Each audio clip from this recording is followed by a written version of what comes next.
Sword of Coming, episode 445.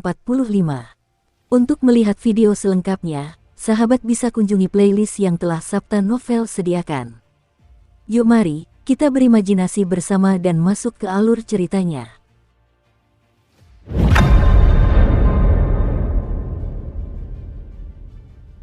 Setelah tiba di suatu tempat di danau, Chen Pingan menghentikan perahu dan meletakkan galah bambu, mengambil beberapa ransum kering dari harta karun minimalisasinya untuk mengisi perutnya.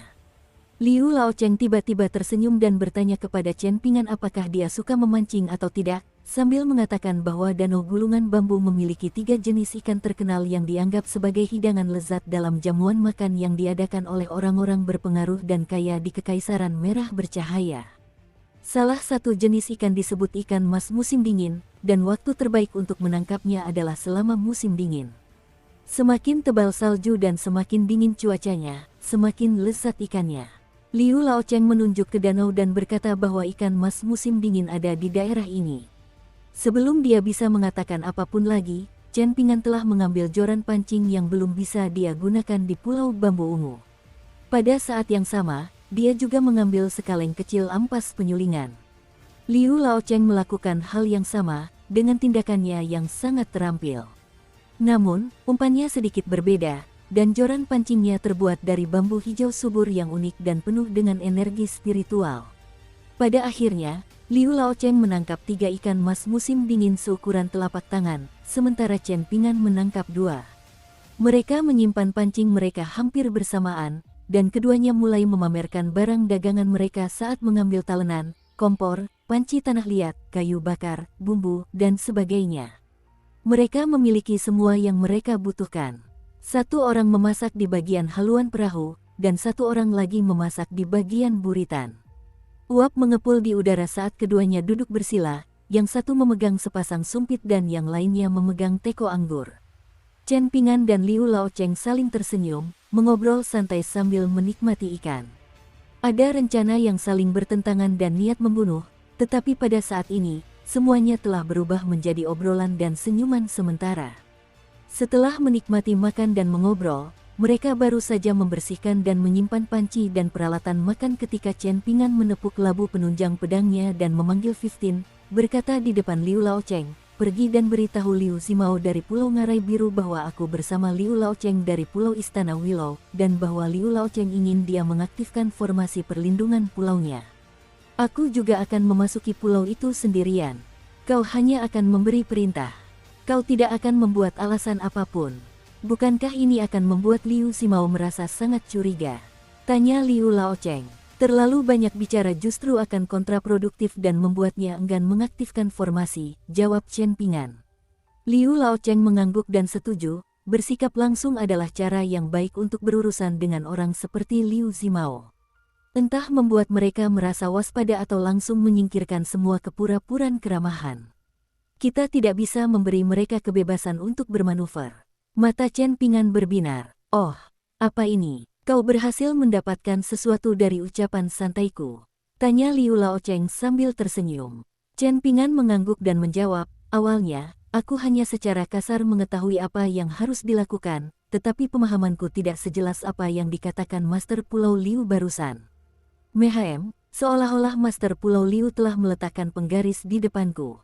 Ketika aku berurusan dengan orang dan masalah di masa lalu, aku selalu bertujuan untuk tidak bertindak ekstrim. Namun, Master Pulau Liu telah mengajariku untuk melakukan hal yang sepenuhnya berlawanan ketika berurusan dengan orang-orang seperti Liu Zimao. Aku harus terus mendorong mereka ke salah satu dari 2 ekstrim. Liu Laocheng mengangguk setuju, tetapi pada saat yang sama ia berkata, seseorang seharusnya hanya mengungkapkan 70 hingga 80% dari pikirannya saat berbicara dengan orang lain. Seseorang tidak seharusnya mengungkapkan semua pikirannya. Bagaimanapun, kau dan aku masih musuh, jadi sejak kapan kita menjadi begitu terbuka satu sama lain? Apakah kau mungkin salah paham? Chen Pingan mendayung perahu dan menjawab, ini 2 hal yang berbeda. Jika kita bersikeras berduel sampai mati dan tidak ada yang lain, maka aku tidak perlu mengunjungi Pulau Istana Willow sama sekali. Pada akhirnya, aku berharap kita dapat mencapai situasi saling menguntungkan di mana semua orang bahagia. Kau masih bisa mendapatkan keuntungan besar itu, sementara aku bisa tenang. Aku tidak akan melawan penguasa pulau demi keuntungan itu. Liu Laocheng menyesap anggurnya perlahan, tanpa memberikan komentar apapun mengenai lamaran Chen Ping'an. Chen Ping'an tersenyum tipis dan berkata, memang benar, aku tidak memiliki bakat dalam bermain Go, dan aku adalah pembelajar yang lambat dalam hal apapun. Bahkan ketika menyangkut susunan formasi yang telah dianalisis dan dipahami secara komprehensif, aku masih perlu memikirkannya dalam waktu lama. Meskipun begitu, aku masih gagal untuk sepenuhnya memahami esensinya. Karena itulah aku suka membiarkan pikiranku mengembara, memikirkan apakah ada papan Go di mana semua pemain dapat menang. Satu-satunya perbedaan adalah berapa banyak keuntungan yang diperoleh setiap orang. Liu Laocheng menggelengkan kepalanya dan menjawab, jangan bicara soal Go denganku, itu membuatku pusing. Aku memang tidak pernah menyukai Go, dan kemampuan seseorang dalam bermain Go tidak ada hubungannya dengan kemampuan mereka dalam menyelesaikan hal-hal lain. Chen Ping'an baru saja akan mengatakan sesuatu, kemungkinan besar ingin memperdebatkan hal ini dengan Liu Laocheng. Bagaimanapun, Liu Laocheng baru saja mengatakan bahwa ketika seseorang memiliki waktu luang, ia seperti pemilik semua pemandangan dan kegembiraan di dunia. Chen Ping'an bersikeras untuk mendayung kembali ke Pulau Ngarai Biru perlahan karena ia ingin lebih memahami watak dan pemikiran Liu Laocheng. Hal ini berlaku meskipun keberhasilan atau kegagalan rencananya sebagian besar akan bergantung pada hal-hal yang lebih mulia. Liu Laocheng mengangkat tangan dan memberi instruksi, diam dan jangan coba-coba. Jangan bertingkah seperti guru di sekolah. Kau paling-paling hanya seorang akuntan yang sedikit lebih baik dalam perencanaan dan persekongkolan.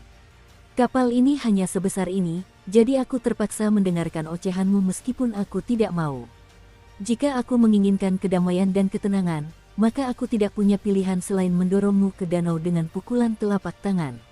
Namun, tubuhmu sudah terlalu lemah untuk menahan air danau yang dingin. Kau hanya mengandalkan satu titik akupuntur yang terikat untuk menjaga semuanya tetap utuh, jadi jika titik akupuntur ini hancur, kurasa jembatan keabadianmu akan hancur untuk kedua kalinya. Oh, benar, bagaimana jembatan keabadianmu hancur pertama kali? Aku sangat penasaran. Chen Ping'an tersenyum dan menjawab, itu dihancurkan oleh seorang immortal wanita dari pegunungan di sebuah gang kecil di kampung halamanku. Namun, kemungkinan besar dia terpengaruh oleh rencana Liu Zimao. Itu adalah pertemuan yang cukup berbahaya dan menakutkan, dan Liu Zimao bahkan memanipulasi pikiranku saat itu. Jika bukan karena keberuntungan kami, immortal wanita itu dan aku tidak akan memahami alasan sebenarnya di balik pertempuran kacau kami sampai kematian kami. Selain sangat kuat, immortal dari pegunungan juga suka membunuh orang dengan cara yang licik dan sulit dideteksi. Ini adalah kali pertama Chen Ping'an membahas masalah pribadinya dengan Liu Laocheng. Ini juga merupakan bukti ketulusan. Jika tidak, Chen Ping'an benar-benar khawatir bahwa ia akan membuat marah Liu Laocheng yang sulit diprediksi sebelum mereka tiba di Pulau Ngarai Biru. Liu Laocheng tampak tergerak oleh ucapan Chen Ping'an, dan dia menjelaskan, para kultivator dari pegunungan sangat takut terlibat dengan dunia fana, dan mungkin akulah yang paling berhak mengatakan ini di antara semua orang di Danau Gulungan Bambu. Inilah juga mengapa kultivator militer menjadi iri hati semua kultivator lainnya. Mereka tidak perlu khawatir terjerat takdir karma tidak peduli berapa banyak orang yang mereka bunuh. Akibatnya, kultivator militer lebih memilih untuk berkultivasi di luar pegunungan dibandingkan dengan kultivator legalis, diplomatis, dan agrarian. Kultivator pedang, salah satu dari 4 jenis kultivator yang paling merepotkan di pegunungan, juga hidup nyaman dengan sedikit batasan. Chen Ping'an tersenyum dan berkata, aku pernah bertemu dengan kultivator legalis dan kultivator pemberi pedang dari ruang pedang Taois sebelumnya.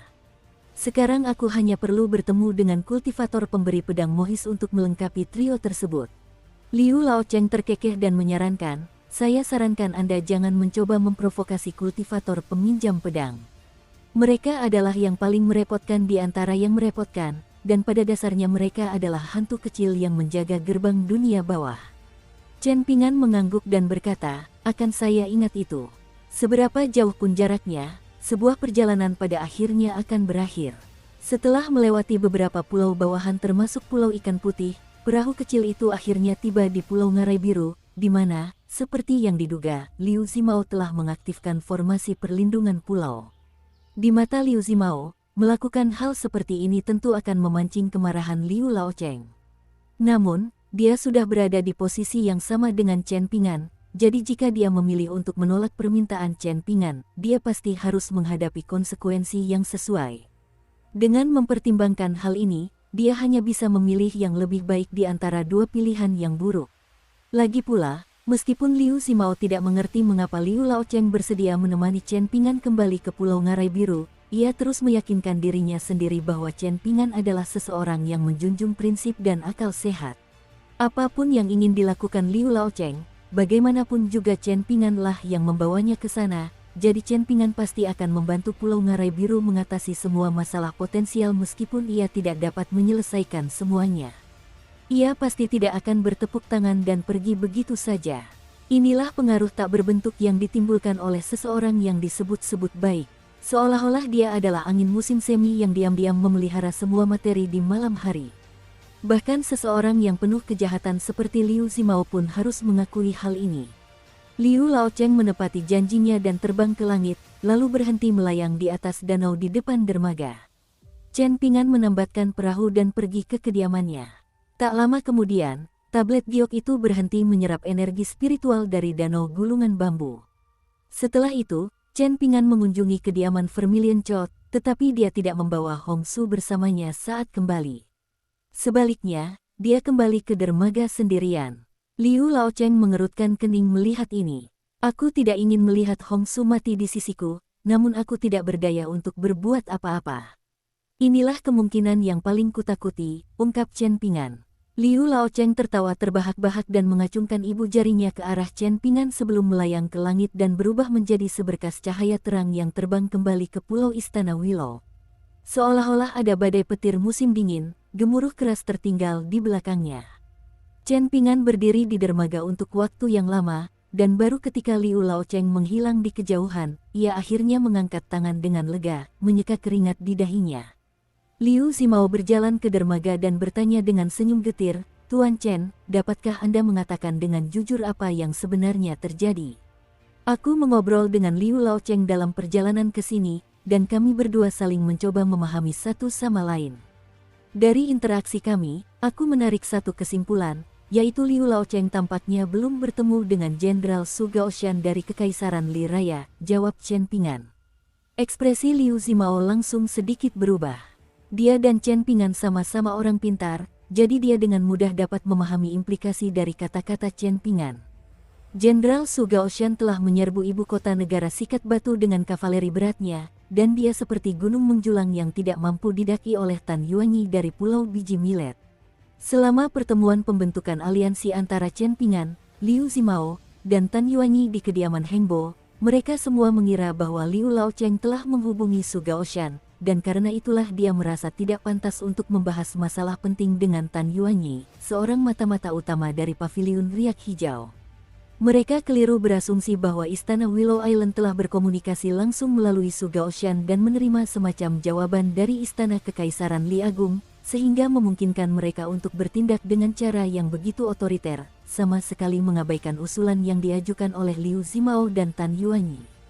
Jika asumsi mereka benar, maka Liu Laocheng akan menikmati status yang mirip dengan Su Gaoshan saat ini.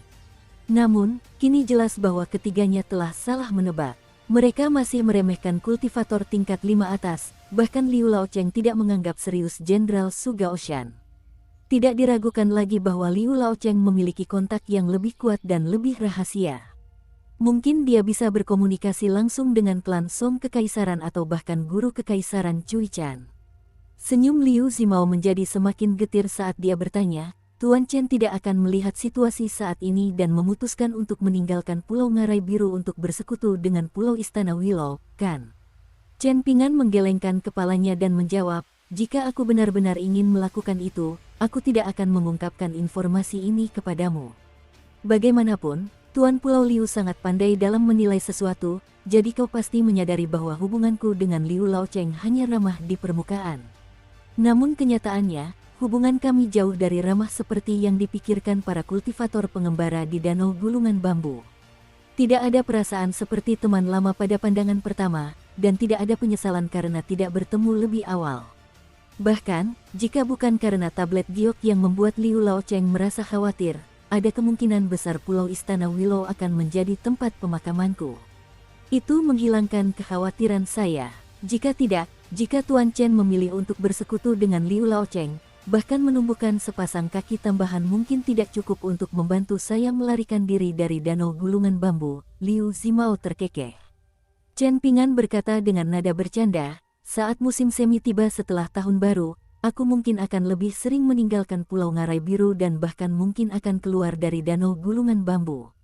Tuan Pulau Liu tidak perlu khawatir aku akan merahasiakan dan bersekongkol dengan Tan Yuanyi di belakangmu. Namun, memang ada kemungkinan aku akan bertemu Su Gaoshan di suatu tempat, tetapi Tuan Pulau Liu juga tidak perlu curiga dengan pertemuan seperti itu. Aku mungkin lebih menghargai aliansi yang kita bentuk di kediaman Hengbo daripada dirimu dan Tan Yuanyi. Namun, izinkan saya mengatakan ini terlebih dahulu. Jika salah satu dari kalian tiba-tiba berubah pikiran dan memutuskan untuk menarik diri dari aliansi, cukup beritahu saya dan kita masih dapat membahas masalah ini. Namun, jika salah satu dari kalian mengkhianati janji, maka saya akan memastikan kalian menyesalinya, apapun alasannya. Liu Zimao tersenyum getir dan menjawab, aku hanya berani menjamin bahwa aku pasti akan memberitahu Tuan Chen jika aku menarik diri dari aliansi. Adapun Tan Yuanyi, aku akan menyampaikan pesan ini kata demi kata ke Pulau Millet Grain. Chen Pingan mengangguk sebagai jawaban. Liu Zimao tidak menyangkal fakta bahwa setelah Liu Laocheng menemani Chen Pingan ke Pulau Ngarai Biru, semakin lugas dan jujur Chen Pingan tentang masalah itu dan semakin ia menjauhkan diri dari Pulau Istana Willow, semakin Liu Zimao merasa gelisah dan cemas. Dia takut akan apa yang disebut kemungkinan itu. Bagaimana jika Chen Pingan mengandalkan keberanian dan kemampuannya untuk menciptakan pilihan tambahan bagi dirinya sendiri? Bagaimana jika Chen Pingan memutuskan untuk mengingkari janjinya? Bagaimana jika Chen Pingan bahkan lebih kejam daripada dirinya dan Tan Yuanyi? Kita harus menyadari bahwa Liu Zimao sangat menyadari bagaimana si ikan lele kecil yang sombong itu telah terjun ke dalam lubang api dan menyegel malapetakannya sendiri. Dia sangat menyadari bagaimana Chen Pingan menangani masalah itu. Liu Zimao tiba-tiba merasakan sedikit penyesalan. Mungkin seharusnya dia menolak untuk menuruti prinsip dan alasan Chen Pingan.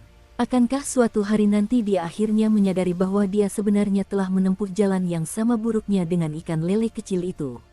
Sambil memasukkan kedua tangannya ke dalam lengan baju yang berlawanan, Chen Pingan menatap danau dan pegunungan di kejauhan dan berkata dengan senyum tipis, Tuan Pulau Liu, Anda sudah tidak punya pilihan lain, jadi jangan sampai teralihkan.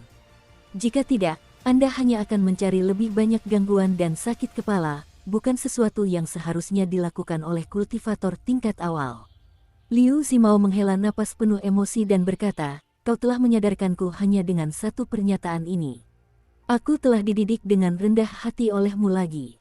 Kau terlalu menyanjungku. Aku bukan pendidik atau guru, dan aku hanyalah seorang akuntan yang putus asa yang hidup di bawah kehendak orang lain di Pulau Ngarai Sian. Aku masih membutuhkan Tuan Pulau Liu untuk menjagaku dan memperlakukanku dengan baik, kata Chen Pingan sambil tertawa geli. Aku juga kadang-kadang punya pikiran yang sangat menyeramkan, membayangkan suatu hari Tuan Chen secara misterius dipukul sampai mati oleh seseorang. Apakah itu mungkin akan membuat segalanya lebih baik? Jawab Liu Zimao sambil bercanda. Begitu juga, kata Chen Pingan sambil tersenyum tipis.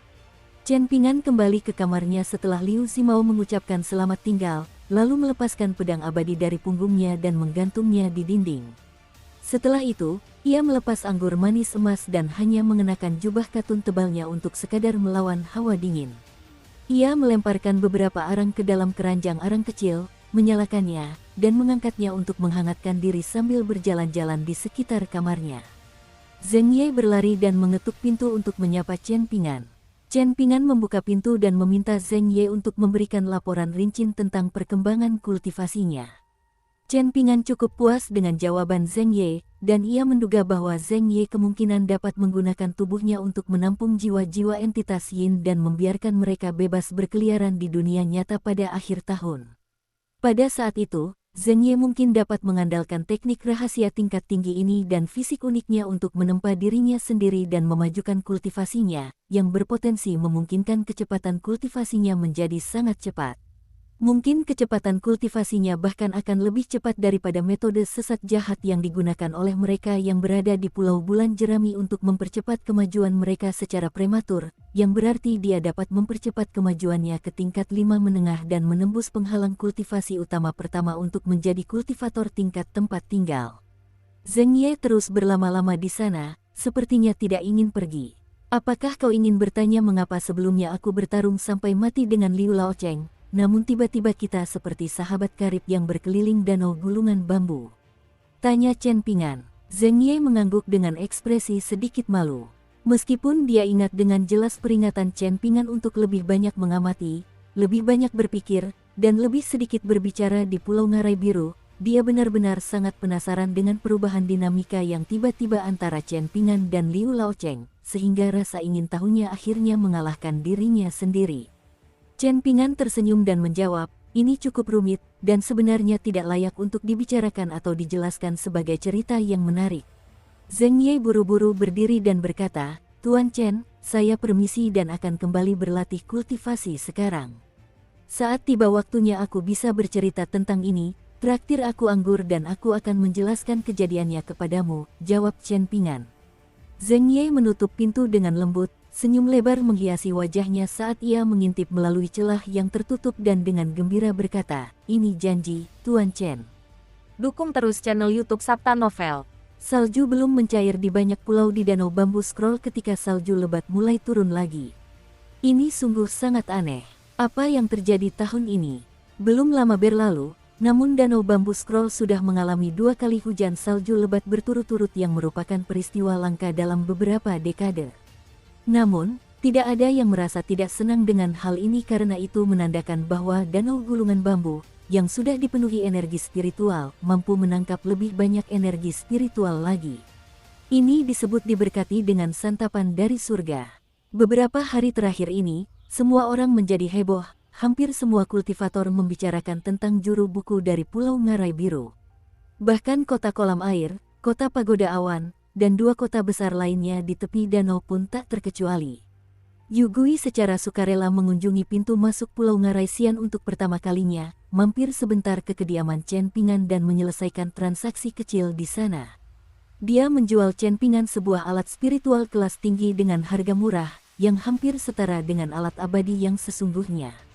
Efek alat spiritual ini mirip dengan aula dunia bawah, dan berupa pagoda kecil yang dibuat berdasarkan desain pagoda glasir berwarna kota kaisar putih. Meskipun hanya ada sedikit ruangan untuk hantu dan entitas yin untuk tinggal, dengan total hanya 12 ruangan yang jauh lebih sedikit daripada aula dunia bawah dari ruang harta karun rahasia Pulau Ngarai Xian, kualitas setiap ruangan lebih tinggi. Replika pagoda glasir berwarna lebih dari cukup untuk menampung dan memelihara hantu dan entitas yin, dan tidak akan mengalami masalah bahkan dengan jenderal pemanggil jiwa yang dibesarkan dengan teliti oleh kultivator hantu di kediaman akord merah. Chen Pingan merasa sedikit kesal. Ini memang harta karun yang sangat mengesankan, tetapi karena kekurangan uang saat ini, ia hanya bisa meminjam uang dan berhutang kepada Pulau Bulan Sabit. Yu Gui merasa geli mendengar ini, dan ia bercanda bahwa Tuan Chen tidak adil, sampai-sampai meminjam uang untuk sesuatu yang dijualnya dengan harga sangat murah. Apakah Tuan Chen benar-benar tidak malu dengan hal ini? Chen Pingan tersenyum dan menjawab bahwa dia sama sekali tidak malu, dan jelas tidak perlu terlalu sopan kepada Tuan Pulau Yu. Yu Gui menjadi semakin geli, tetapi memiliki hubungan baik adalah satu hal, sementara melakukan transaksi adalah hal yang sama sekali berbeda. Dia menyeret Chen Pingan bersamanya dan meminta Zhang Ye, pengawas ruang rahasia, untuk mengalihkan hutang ke Pulau Ngarai Biru. Jika tidak, dia tidak akan merasa tenang. Pada saat yang sama, dia juga meminta Zhang Ye untuk mengawasi Chen Pingan, jika tidak, dia dan ruang rahasia akan sama-sama menderita di masa depan. Zhang Ye tersenyum dan mengangguk setuju, namun ia tidak mau meminjamkan uang kepada Chen Pingan untuk membayar replika pagoda glasir berwarna.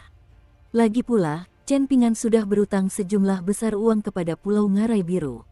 Namun, Zhang Ye bersedia menulis surat pengakuan utang untuk Chen Pingan, dan barulah Yu Gui merasa puas, dan memanfaatkan kesempatan ini untuk mengundang Zhang Ye, mengatakan bahwa ia dapat mengunjungi Pulau Bulan Sabit kapanpun ia luang. Zhang Ye mengangguk dan setuju untuk berkunjung di masa mendatang, dan ia sama sekali tidak tampak dipaksa saat langsung menyepakati waktu dengan Yu Gui. Pada akhirnya, Chen Ping'an tampak seperti orang luar yang mendengarkan percakapan mereka. Penguasa Pulau Bambu Ungu dipenuhi kegembiraan saat tiba dengan perahu alat spiritual dan menawarkan 3 keranjang besar bambu ungu tingkat leluhur kepada Tuan Chen, dan ia tampak lebih senang memberi daripada menerima. Setelah tiba di kediaman Chen Ping'an, ia hanya menyempatkan diri untuk minum secangkir air panas sebelum pergi. Chen Ping'an mengantarnya sampai ke dermaga, sambil menangkupkan tinju sebagai tanda perpisahan. Seolah-olah dengan pemahaman diam-diam, banyak penguasa pulau lain yang sebelumnya menolak mengizinkan Chen Ping'an memasuki pulau mereka atau menolak memberinya audiensi, mulai mengunjungi kediamannya di Pulau Ngarai Sian.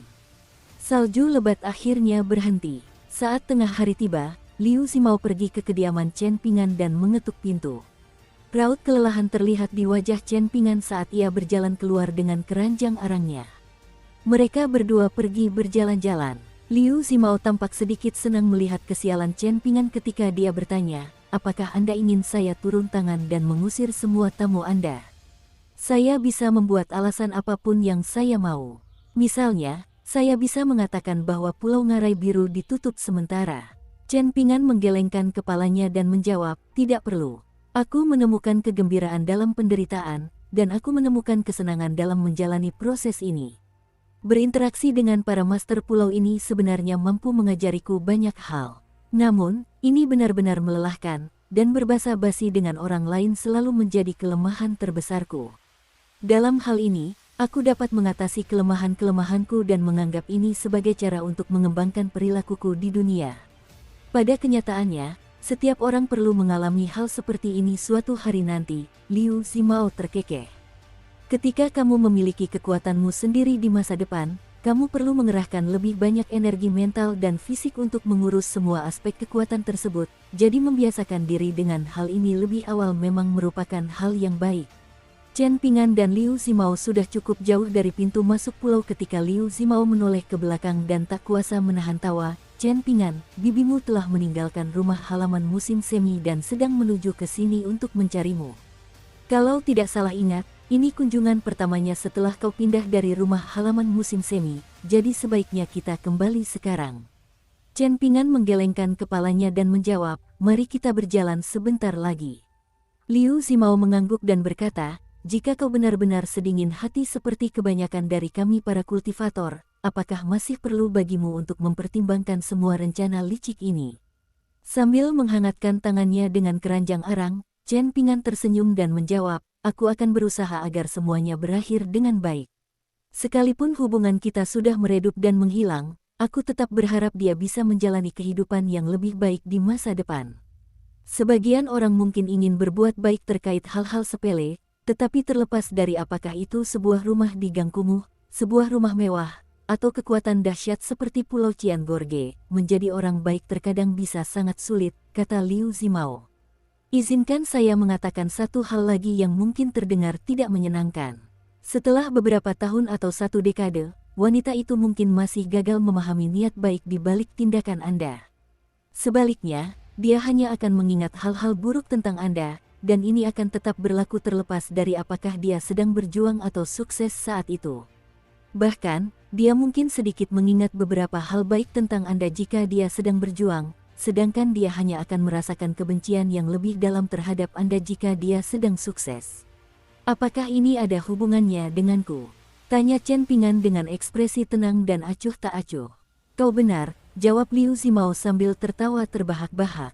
Senyum geli tiba-tiba teruk spread di wajah Liu Zimao saat dia bertanya, "Coba tebak, menurutmu Ibu Guken membawa 1 atau 2 pelayan bersamanya kali ini?" Dia dengan cepat menambahkan, "Saya jelas tidak mencoba memperkeruh keadaan." Chen Ping'an berpikir sejenak sebelum menjawab, mungkinkah dia membawa pelayan bersamanya, namun kemudian menyadari bahwa itu tidak pantas di tengah jalan dan menyuruh mereka kembali ke rumah halaman musim semi. "Bibi saya ini sangat pintar, kalau tidak dia tidak akan bisa membesarkan Guken di gang Fas Tanah Liat. Tapi, tidak ada tapi. Dia sudah melakukan yang terbaik yang bisa dia lakukan di gang Fas Tanah Liat." Liu Zimao mendecakkan lidahnya karena takjub dan berseru, mengagumkan. "Apakah tebakanku benar?" tanya Chen Ping'an sambil tersenyum. Liu Zimao mengangguk dan menjawab, ia membawa dua pelayan wanita paling cerdas bersamanya ketika meninggalkan rumah halaman musim semi, tetapi setelah berjalan sebentar, ia berpikir ulang dan menyadari bahwa ini bukanlah sikap yang tepat untuk seseorang yang berpura-pura memilukan dan meminta bantuan. Ia segera memerintahkan para pelayan wanita untuk kembali, dan ia juga meminta mereka untuk membawa kembali mantel bulu rubah berharga miliknya. Jadi, kalau kita terus berjalan-jalan, dia pasti akan menggigil di luar pintu rumahmu dengan bibir pucat kedinginan saat kita kembali nanti. Saat kita masuk, kemungkinan besar dia juga akan kesulitan berbicara dengan lancar. Bagaimana menurutmu? Haruskah kita langsung berbalik dan kembali agar dia tidak mendapat kesempatan untuk bertingkah menyedihkan? Ayo kita kembali, jawab Chen Pingan dengan pasrah. Liu Zimao tersenyum dan berkata, jadi kau lebih berhati dingin dari yang kukira, ya. Chen Pingan menggelengkan kepalanya dan menjawab, aku sudah sepenuhnya menyadari pikirannya, jadi mengapa bersikeras membuatnya menderita? Bersikap picik sama sekali tidak ada gunanya. Haruskah kita kembali bersama seperti waktu kita mengunjungi rumah halaman musim semi itu? Tanya Liu Zimao. Tidak perlu kali ini, jawab Chen Pingan. Aku sama sekali tidak cukup cakap untuk menyuruh Master Pulau Liu menuruti perintahku, dan itu sama sekali tidak pantas untuk seorang tetua tamu di Pulau Ngarai Biru. Liu Zimao tidak memaksa lebih jauh, menghilang dalam sekejap mata sambil berkata, tenang saja, aku tidak akan menguping pembicaraan kalian. Lagi pula, aku bisa menebak kira-kira apa yang akan dia katakan kepadamu. Ketika Chen Pingan tiba di kediamannya, wanita itu gemetar seperti burung kecil dengan kedua tangannya di bahu yang berlawanan. Saat melihat Chen Pingan berjalan mendekat dari kejauhan, ia ragu sejenak sebelum segera menurunkan tangannya. Dia, seorang wanita biasa, sudah bisa melihat Chen Pingan, jadi Chen Pingan tentu saja sudah melihatnya sejak lama. Tentu saja, Chen Pingan mempercepat langkahnya saat mendekati kediamannya, dan dia menyerahkan keranjang arang kepada Ibu Guken sebelum membuka pintu dan berkata, Bibi, ada apa Bibi kemari? Aku bisa saja mengunjungi rumah halaman musim semi jika Bibi mengirim seseorang untuk memberitahuku. Ibu Guken memasuki ruangan dan duduk di samping meja, meletakkan tangannya di sebelah keranjang arang sambil memasang senyum paksa dan menjawab, Pingan, bibimu tidak berani mengatakan apapun tentang kematian ikan lele kecil itu, tetapi ikan lele kecil itu telah hidup bersama Guken dan aku selama bertahun-tahun. Jika bukan karena ikan lele kecil itu, kita mungkin tidak akan mampu mendapatkan bahkan sebuah pondok beratap jerami di Pulau Ngaraician, apalagi rumah besar halaman musim semi. Jadi, bisakah kau kembalikan tubuh ikan lele kecil itu kepada kami agar kami bisa mencari tempat untuk menguburnya? Jika permintaan ini terlalu merepotkan, bibimu juga tidak akan berkata apa-apa, dan dia pasti tidak akan mengeluh. Seperti yang selalu dikatakan Guken beberapa tahun terakhir ini, aku dan kau adalah satu-satunya orang di dunia yang benar-benar peduli padanya. Kami hanya memberimu semangkuk nasi di Clivase Eli bertahun-tahun yang lalu, namun kau telah memberikan begitu banyak bantuan kepada Guken dan aku, baik besar maupun kecil. Kau membantu kami dengan cara yang kami sadari dan juga dengan cara yang tidak dapat kami sadari. Wanita itu menutupi wajahnya dan mulai menangis setelah mengatakan ini, sambil terisak, ini takdir yang membuat kita berakhir dalam situasi buruk ini. Bibimu tidak menyalahkanmu, sungguh. Chen Pingan dengan sabar mendengarkannya, sampai akhirnya dia menangis terseduh-seduh dan tidak mampu berbicara lagi. Chen Pingan berjalan ke meja belajar dan diam-diam menarik keluar kompor besar yang diletakkan di bawahnya. Kemudian dia membuka tas besar yang diletakkan di sudut ruangan dan mengambil beberapa potong arang untuk diletakkan di dalam kompor, lalu dia menggunakan tongkat api khusus untuk menyalakan arang. Setelah melakukan ini, dia mendorong kompor ke bawah meja di antara Ibu Guken dan dirinya, sehingga Ibu Guken juga bisa menghangatkan kakinya. Setelah itu, Chen Pingan kembali ke tempat duduknya, tanpa mengucapkan sepatah kata pun dari awal hingga akhir. Ibu Guken buru-buru menyeka air matanya, mengangkat kakinya perlahan untuk meletakkannya di atas kompor di bawah meja sambil berkata dengan ekspresi sedih, tidak masalah jika kamu tidak setuju. Ikan lele kecil itu toh awalnya berasal dari air, jadi tidak perlu terlalu kaku soal menguburnya agar bisa beristirahat dengan tenang. Chen Pingan tampak sedikit linglung saat ini. Dia samar-samar mengingat beberapa peristiwa di masa lalu. Saat itu, Ia telah melindungi Ibu Guken ketika ia bertengkar dengan beberapa wanita bermulut tajam di lingkungan sekitar. Setelah pertengkaran dan perkelahian itu berakhir, mereka berdua duduk di tangga halaman tempat ia diam-diam meneteskan air mata. Ia menggenggam erat ujung bajunya yang telah ditambal berkali-kali, tidak mengucapkan sepatah kata pun sampai ia melihat putranya yang nakal berjalan dengan angkuh dari gang Fas Tanah Liat. Ia segera berbalik dan menyeka air matanya sebelum merapikan pakaian dan menata rambutnya. Bahkan hingga kini, Chen Pingan masih merasa bahwa bibi dari masa lalu adalah ibu terbaik yang bisa diharapkan Guken. Pingan, ku dengar kau mengunjungi Pulau Istana Willow dan bertemu dengan Liu Lao Cheng belum lama ini. Apakah itu berbahaya? Tanyanya dengan suara pelan. Chen Pingan mengepalkan tangannya dan meletakkannya dengan ringan di atas lututnya.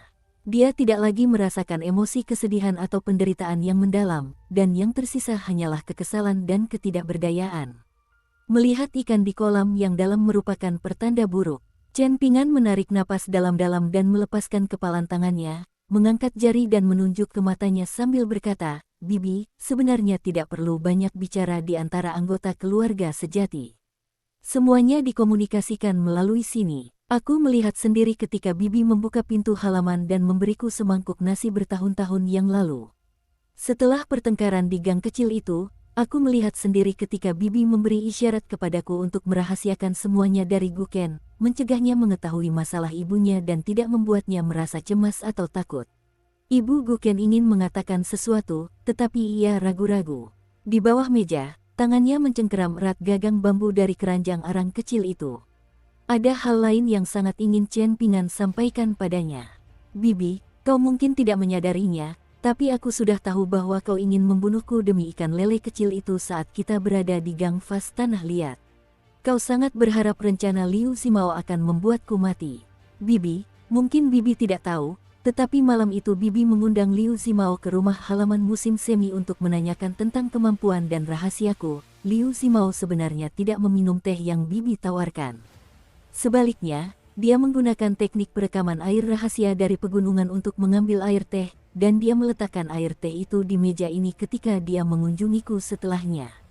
Namun, aku menghancurkan gelombang suara yang merekam percakapan antara kalian berdua. Bibi, kau juga tidak tahu bahwa aku sangat menyadari pikiran dan niatmu.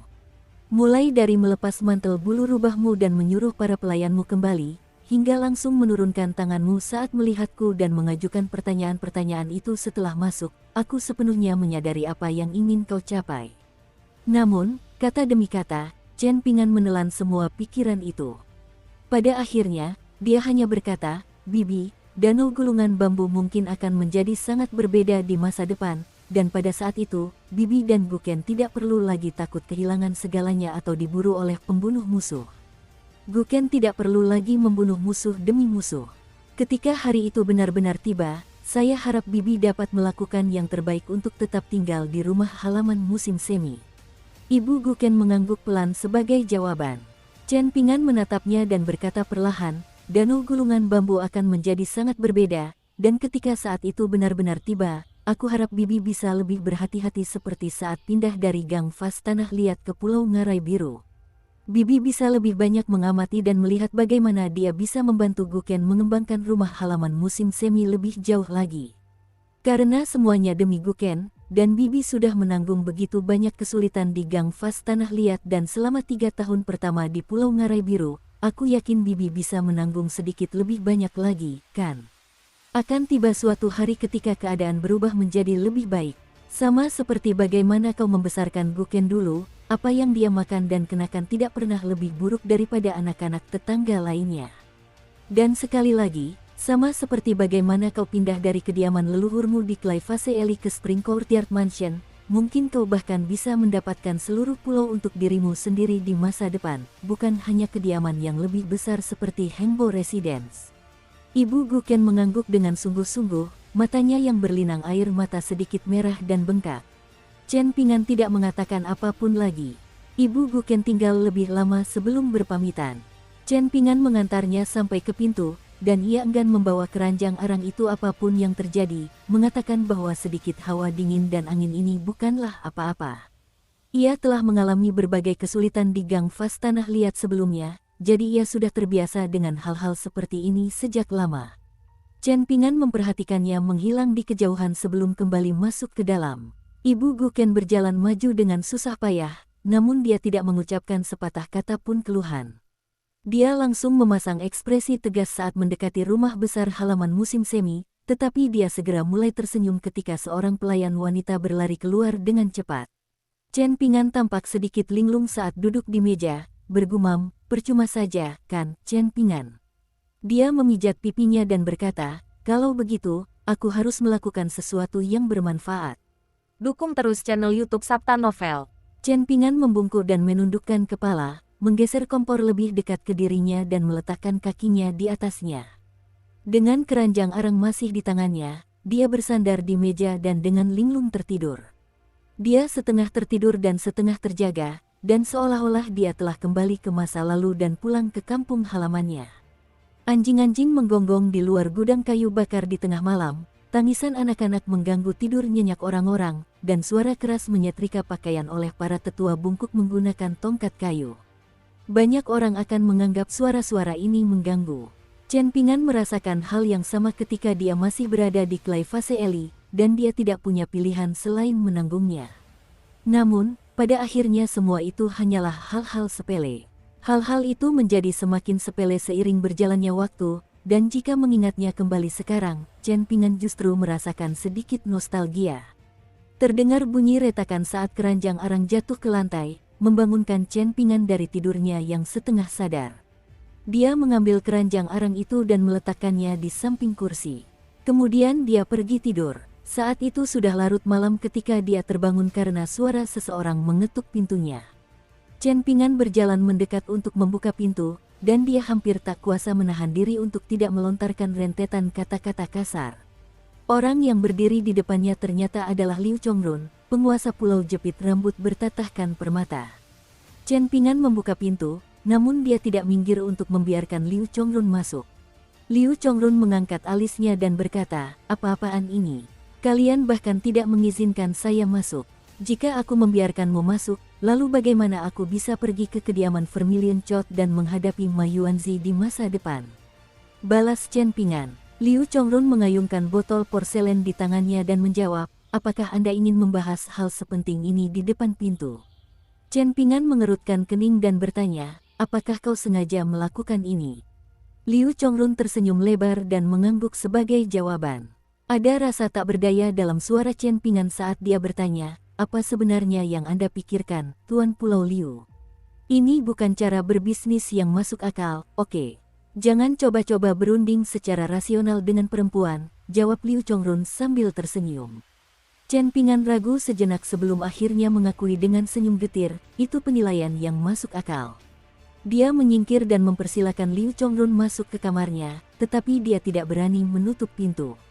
Namun, Liu Chongrun mengangkat satu kaki dan menendang ke belakang, menyebabkan pintu tertutup dengan keras. Liu Chongrun menundukkan kepala dan melirik lempengan batu biru besar itu sebelum melihat rak buku di sudut ruangan dan 6 batang bambu ungu yang dibelah dua memanjang dan bersandar diagonal di dekat sumur. Pada akhirnya, ia kembali memperhatikan lempengan batu biru itu dan bertanya, "Apakah Tuan Chen bersembunyi di sini sepanjang hari untuk bermain-main dengan benda-benda aneh ini?" Chen Pingan mengangguk sebagai jawaban. Liu Chongrun berjalan ke meja dan melirik ke arah kompor, lalu berkomentar, "Sungguh barang yang langka." Chen Pingan tersenyum dan berkata, "Jika rakyat biasa melihat harta karun mewah yang dimiliki orang kaya seperti Anda, mereka akan merasa bahwa harta karun itu bahkan lebih langka." Liu Chongrun adalah seorang immortal bumi tingkat inti emas yang sengaja tampak lebih lemah di mata semua orang di danau gulungan bambu. Setelah duduk, dia meletakkan kakinya di samping kompor dan berseru, "Oh, ternyata cukup hangat. Aku juga akan meletakkan satu di pagoda cahaya harta karun saat aku kembali." "Apakah Anda sudah mengambil keputusan, Tuan Pulau Liu?" tanya Chen Pingan. Liu Chongrun masih melihat sekeliling dengan rasa ingin tahu sambil menjawab dengan suara santai, "Aku sudah mengambil keputusan. Kau seorang akuntan yang bahkan Liu Laocheng sendiri yang mengantarimu, jadi bagaimana mungkin aku berani membuatmu menunggu? Bukankah itu sama saja dengan mencari kematian? Kita mungkin harus menunda transaksi ini untuk sementara waktu," jawab Chen Pingan. "Chen Pingan, Apa kau mempermainkanku? Liu Chongrun menggeram. Siapa yang tadi datang ke pagoda cahaya harta karun untuk menawarkan kesepakatan denganku? Tapi sekarang setelah aku datang ke sini untuk memberikan tanggapanku, kau malah bersikap angkuh dan mempersulit keadaan. Apa, kau ingin menaikkan harga sekarang setelah kau menumpang popularitas Liu Laocheng? Baiklah kalau begitu, ayo. Sebutkan harga barumu. Tunjukkan padaku apakah kau cukup tak tahu malu untuk meminta uang dan diriku sekaligus. Chen Pingan menatap putri dari negara yang hancur itu dan menjawab, jika bukan karena begitu banyak penguasa pulau yang telah datang mengunjungi Pulau Ngarai Biru, aku tidak akan membiarkanmu duduk di sini dan memarahiku malam ini. Sebaliknya, aku akan benar-benar menarik garis yang jelas di antara kita. Apakah kau benar-benar tidak menyadari hal ini, atau kau hanya berpura-pura tidak tahu? Kau bisa saja tetap tinggal di Pulau Jepit Rambut Bertatahkan Permata dan menunggu dengan sabar, dan apa yang kau lakukan sekarang hanyalah memperindah keadaan dan menyeret Pulau Jepit Rambut Bertatahkan Permata ke dalam kekacauan. Jika aku gagal, apalagi memindahkan pasukanmu keluar Danau Gulungan Bambu, kau bahkan tidak akan bisa mempertahankan kekayaan dan kekuasaanmu saat ini. Liu Chongrun, izinkan aku bertanya sekali lagi, apa sebenarnya yang kau pikirkan? Liu Chongrun tersenyum dan menjawab, aku sudah pernah mengalami dan mengatasi kehancuran negara dan rumahku sekali sebelumnya, dan tidak ada lagi kesempatan bagiku untuk mengalami kehancuran negaraku lagi. Paling-paling hanya rumahku yang hancur, jadi apa yang perlu ditakutkan? Chen Pingan tiba-tiba merasakan sesuatu, yang membuatnya menoleh ke arah pintu. Liu Chongrun sedikit terkejut, mungkin Chen Pingan benar-benar seorang kultivator pedang tingkat inti emas seperti yang dikabarkan. Jika tidak, bagaimana mungkin dia memiliki indera yang begitu tajam? Seorang tamu tak diundang sedang mengendap-endap di luar, bertingkah seperti pria bejat yang suka menguping pembicaraan orang lain. Chen Pingan mengedipkan mata pada Liu Chongrun sebelum berkata dengan suara dingin, izinkan saya mengulangi lagi, Tuan Pulau Liu, saya tidak akan menerima kultivator wanita manapun dari Pulau Jepit Rambut Permata untuk menjadi pelayan pribadi saya. Ini tidak ada hubungannya dengan jumlah koin abadi atau apapun. Namun, Liu Chongrun sama sekali tidak ikut bermain, malah meratap dengan sedih, Chen Pingan, siapa sangka kau juga seorang pria yang tidak berperasaan. Aku benar-benar salah menilai karaktermu. Setelah mengatakan itu, Liu Chongrun tiba-tiba berdiri dan membuka pintu dengan kasar, lalu melesat pergi tanpa mengucapkan sepatah kata pun. Chen Pingan menatap dengan ekspresi bingung. Dia mengumpulkan keberaniannya dan berdiri, berjalan ke ambang pintu tempat kultivator hantu, Ma Yuanzi, dengan cepat berjalan menghampirinya sambil tersenyum riang. Chen Pingan baru saja akan menjelaskan situasinya ketika Ma Yuanzi tiba-tiba menepuk bahunya sambil tersenyum gembira, berkata, tidak perlu menjelaskan apapun, aku sudah tahu situasinya. Putri sengaja mencoba membuatku marah dan cemburu. Chen Pingan, aku berhutang budi padamu untuk ini. Kau akan menjadi penyumbang terbesar ketika aku dan Putri menjadi pasangan Dao di masa depan. Ma Yuanzi menggosok-gosokkan tangannya, tertawa terbahak-bahak sambil berjalan pergi. Chen Pingan terpaku di tempatnya, bergumam pada dirinya sendiri, apakah itu benar-benar akan berhasil? Dia tak kuasa menahan diri untuk tidak mendecakkan lidah karena heran. Berjalan ke dermaga dan berjongkok, Chen Pingan membuat bola salju dan merenung sejenak sebelum memutuskan untuk membuat manusia salju. Setelah menggunakan beberapa potongan arang untuk hidung dan mata manusia salju itu, dia bertepuk tangan sebagai tanda pekerjaan yang telah selesai dengan baik. Setelah berpikir sejenak, Chen Pingan memutuskan untuk membuat boneka salju lain di samping yang pertama, yang sedikit lebih ramping. Barulah saat itu ia merasa puas. Di masa lalu, Chen Pingan benar-benar tidak mengerti tentang hubungan romantis antara pria dan wanita, hanya melakukan apapun yang terlintas di pikirannya. Bahkan dua perjalanan panjangnya dan perjalanannya selama 300 tahun di Tanah Suci Bunga Teratai pun tidak membantu, malah membuatnya merasa semakin bingung. Hal ini terutama berlaku untuk Zhou Fei dari Tanah Suci Bunga Teratai, yang sebenarnya adalah Jiang Sangzhen dari Sekte Tablet Giok. Chen Pingan tidak dapat memahami situasi Zhou Fei, bagaimanapun ia memikirkannya. Mengapa begitu banyak wanita berbakat di Tanah Suci Bunga Teratai bersedia pergi ke istana pasang surut musim semi dan dengan setia melayani pria seperti itu? Tidak hanya itu, tetapi perasaan mereka terhadapnya sebenarnya tulus. Saat ini, dia akhirnya bisa sedikit memahami hal ini. Ini mirip dengan menguasai satu keterampilan kunci yang memungkinkan seseorang untuk menguasai semua keterampilan lainnya. Jika seseorang bersikap tidak masuk akal, namun juga cukup berkuasa untuk menindas dan mengintimidasi semua orang lain, maka orang-orang yang dekat dengan orang tersebut justru akan merasa sangat aman dan nyaman. Ada banyak orang seperti itu di dunia fana, di istana kekaisaran, di dunia kultivasi, di dalam dan di luar gunung, di masa lalu, dan di masa depan. Zhou Fei dari Istana Pasang Surut musim semi terkenal di dunia kultivasi tanah suci bunga teratai, jadi bagaimana dia berhasil memenangkan hati begitu banyak wanita berbakat? Ini adalah salah satu alasannya. Orang-orang membenci sekaligus memuja individu-individu yang berkuasa. Ini adalah bagian mendasar dari sifat manusia. Ini bukan berarti semua wanita di dunia itu sama. Sebaliknya, jika kita fokus secara khusus pada wanita-wanita yang berada di Istana Pasang Surut musim semi, seolah-olah ada gema yang tak teraba dan terus-menerus di kedalaman pikiran mereka, gema mempesona yang terdengar seperti mantra paling tulus dari para biksu dan argumen paling persuasif dari para sarjana Konfusius.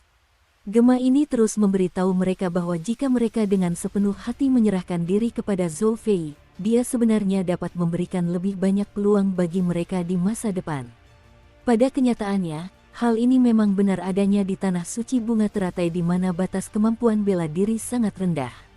Keputusan mereka memang tepat, bahkan, sekalipun Istana Pasang Surut musim semi di tanah suci bunga teratai dipindahkan ke benua daun payung, dan sekalipun Zhou Fei sekarang adalah Jiang Sangzhen, fenomena ini tetap berlaku.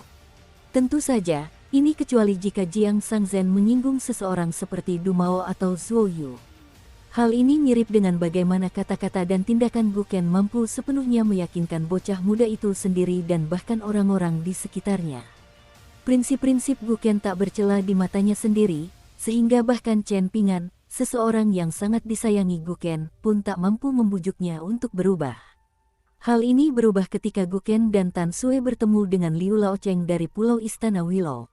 Jika seseorang tidak suka berbicara secara rasional, mungkin mereka dapat menikmati kehidupan yang sangat bebas dan memuaskan dalam batasan aturan tertentu. Namun, pengejaran jalan agung adalah perjalanan tanpa akhir, sehingga pada akhirnya akan tiba suatu hari ketika mereka akan bertemu dengan seseorang yang bahkan lebih kuat, begitu kuat sehingga mereka dapat dengan mudah membunuhnya dengan satu pukulan. Dalam hal ini, pertemuan Chen Pingan dengan Du Mao sebagian bersifat kebetulan dan sebagian lagi tak terhindarkan. Di sisi lain, pertemuan Guken dengan Liu Laocheng benar-benar tak terhindarkan.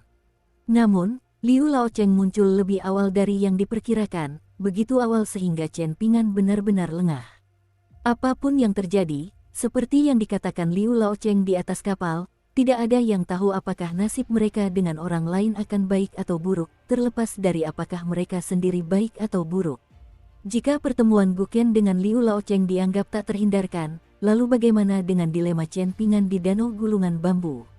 Chen Pingan telah datang ke Danau Gulungan Bambu dan benar-benar menjebak dirinya sendiri dalam situasi yang tidak dapat dipecahkan, mendatangkan kesulitan pada dirinya sendiri padahal tidak perlu. Bukankah ini juga tak terhindarkan? Itu adalah hal yang sama. Sebenarnya, ini hanyalah salah satu dari sekian banyak keniscayaan yang akan terus muncul di masa depan, masing-masing berbeda dan unik dengan caranya sendiri. Keniscayaan-keniscayaan ini diam-diam menunggu Chen Pingan untuk menemukannya, sebagian baik dan sebagian buruk. Hal ini sejalan dengan apa yang disebut sebagai gagasan sekte Taois bahwa keberuntungan dan malapetaka bukanlah sesuatu yang telah ditentukan sebelumnya, melainkan dipanggil oleh tindakan seseorang. Namun, terkait dengan masalah kompleks mengenai berbicara secara rasional atau tidak berbicara secara rasional, baru-baru ini Chen Pingan menyadari sesuatu. Ia akhirnya mengerti sesuatu ketika ia menghentikan perahunya di tengah danau dan mengetuk mangkuknya dengan sumpit sebelum perutnya kembung karena angin dingin. Yang paling menarik di dunia megah adalah bahwa individu-individu paling berkuasa adalah Sang Bijak Agung dan Sang Bijak Etiket, dan secara kebetulan keduanya juga yang terbaik dalam menyampaikan prinsip dan alasan di dunia. Chen Pingan sangat kecewa dengan hati manusia setelah tiba di Danau Gulungan Bambu, namun secercah harapan kembali menyala di hatinya. Namun, mengabaikan semua hal itu, justru pada saat itulah Chen Pingan tiba-tiba mulai menyukai dunia ini. Ia berpikir dalam hati bahwa jika ia berhasil mengunjungi benua buluh utara yang lengkap, gunung stalaktit, dan tembok besar Ki Pedang di masa depan, maka ia pasti perlu mengunjungi benua ilahi bumi tengah juga di masa depan. Setelah itu, ia akan mengunjungi sang bijak terpelajar dan mendiskusikan pengalaman serta kesulitan yang dialaminya selama beberapa tahun terakhir. Ketika saat itu tiba, ia pasti akan menemani cendekiawan tua itu untuk minum anggur, agar ia tidak lagi merasa kesepian saat minum sendirian. Bahkan, ia akan memberanikan diri untuk bertanya kepada cendekiawan tua itu apakah ia bisa bertemu dengan dua cendekiawan yang lebih tua lagi. Tentu saja, ia bisa menunggu sampai kedua orang bijak itu memiliki waktu luang. Senyum tersungging di wajah akuntan muda itu saat ia memikirkan hal-hal yang tampaknya sembrono dan tidak sopan ini. Apa bedanya jika dunia ini baik atau buruk? Apakah ini sangat penting? Ya, ini memang sangat penting. Namun, apakah itu sangat penting? Belum tentu. Hari sudah larut ketika Chen Pingan berjongkok untuk melihat kedua manusia salju yang berdiri berdampingan, dengan senyum mempesona di wajahnya. Kemudian dia mengerutkan wajah dan bertanya, "Benarkan, Tuan Chen dan Nona Ning?" "Hah, kenapa kalian tidak menjawab? Berhentilah bermesraan satu sama lain, oke? Aku tahu betapa kalian saling menyukai. Tahun akan segera berakhir, dan tahun baru sudah di depan mata." Namun, pada saat itulah juru buku Pulau Cian Gorge pergi bersama seorang anak laki-laki yang tinggi dan tegap bernama Zheng Ye, memulai perjalanan jauhnya yang ketiga. Selain itu, ia langsung meninggalkan danau gulungan bambu dan keluar melalui jalur perbatasan selatan bangsa Sikat Batu, lalu melanjutkan perjalanan ke utara.